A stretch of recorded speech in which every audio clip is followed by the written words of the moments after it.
Hey Lowenders, it's Low86 here with another video. I've made a pilgrimage with my buddy Winston.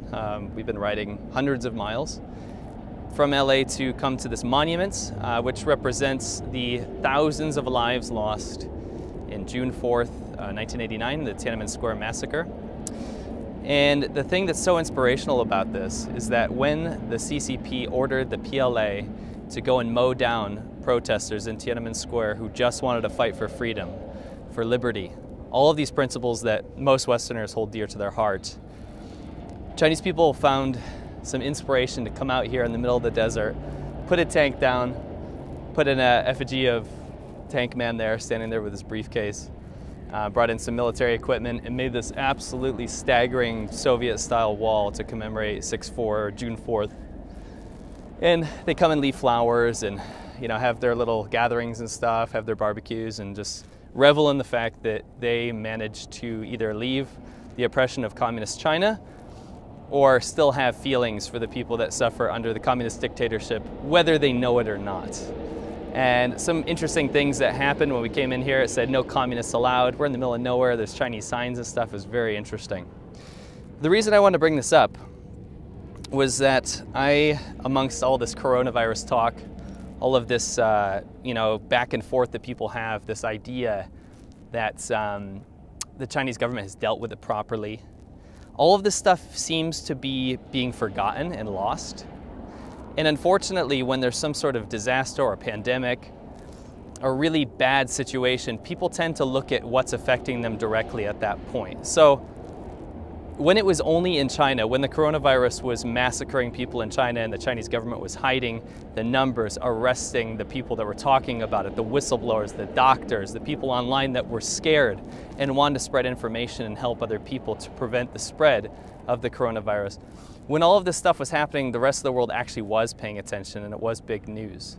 But now that the coronavirus has spread to different countries around the world, people are more focused on how it's going to affect them in their own country, and it's played perfectly into the CCP's narrative. So without being petty, I really want to continue the dialogue.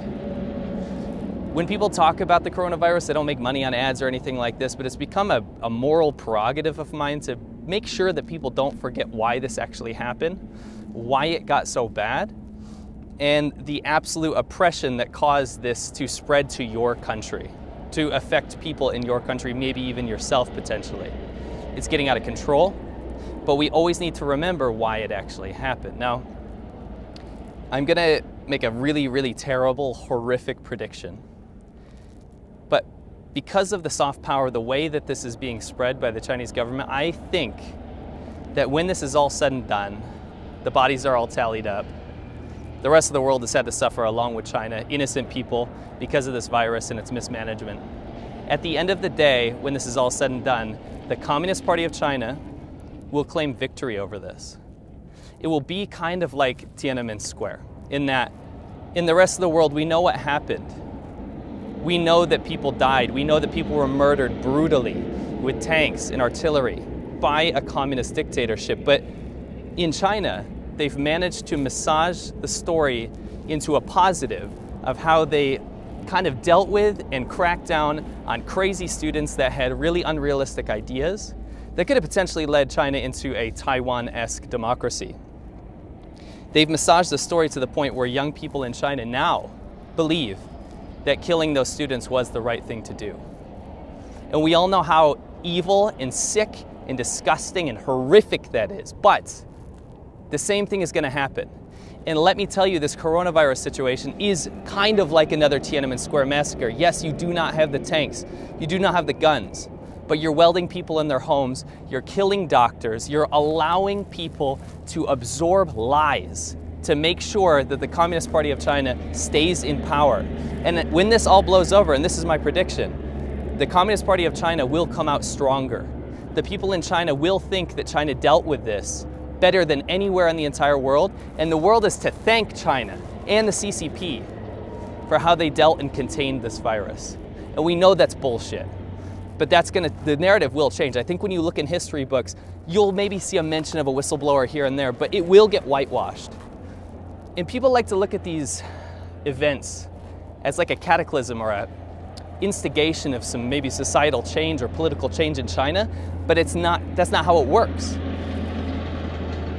I can't change the Chinese government. I can't give Chinese people freedom, but I would be goddamn immoral if I didn't try to bring this up, because you can't take a tragedy and make people believe that that tragedy is, number one, not your fault, and number two, you should be patted on the back and celebrated for your stern leadership. And my fear is that when this does blow over, and when the CCP writes their books, their history books, they're also going to change other people's minds in other countries and romanticize authoritarianism.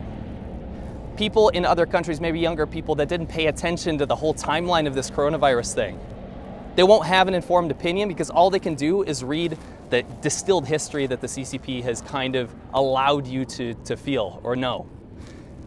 And it's going to be like Tiananmen Square in that way, if not worse. The Communist Party of China has a very good stranglehold on social media, on directing the narrative. They are in different countries' pockets. In 1989, China wasn't in the pockets of other countries. They were a poor dictatorship. Now they are a rich dictatorship. They have influence. They have influence over the WHO, over all these international organizations that allow the narrative to consistently and constantly be changed so that we will never actually know the truth. And you know what the real victims are the Chinese people that died, were burned or cremated or not accounted for, the people that didn't have proper containment methods because it was hidden from them.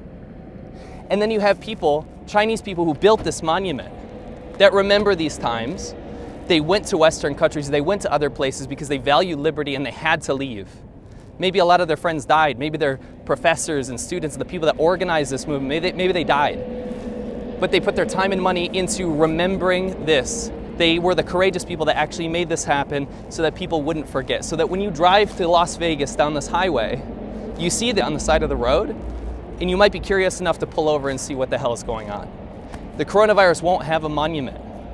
The coronavirus will have deaths, and we will look at the person that started the fire, the Chinese government that created this absolute horrific pandemic, and we will look at a lot of the world congratulating them on their containment methods. And if that shit spreads, it is a slap in the face if you see people around the world in freedom-loving countries congratulating authoritarian dictatorships and their leadership style and actually craving that sort of leadership style because of soft power and propaganda. That's a slap in the face of the Chinese people that left and tried to fight for their freedom in China. And it's the same values that I have, and it's the same values that you should have too, because everyone is a human being, deserves a voice, is an individual human being and a person. And when you try to take that away or strip that away because you think it's more convenient to have a top-down leadership that can control the narrative of everything, you're evil. You're sick. You're sick in the mind. And maybe it's not your fault because the Chinese government's doing a goddamn good job of making it that way. So excuse me if I get a little bit emotional at a place like this, because I've been doing YouTube with Winston for years. And we've seen what's happened and how the CCP is maybe even more brutal than it was in 1989. It's just you don't know about it. And that's fucked up. So all I can say is that I'm not going to change the narrative.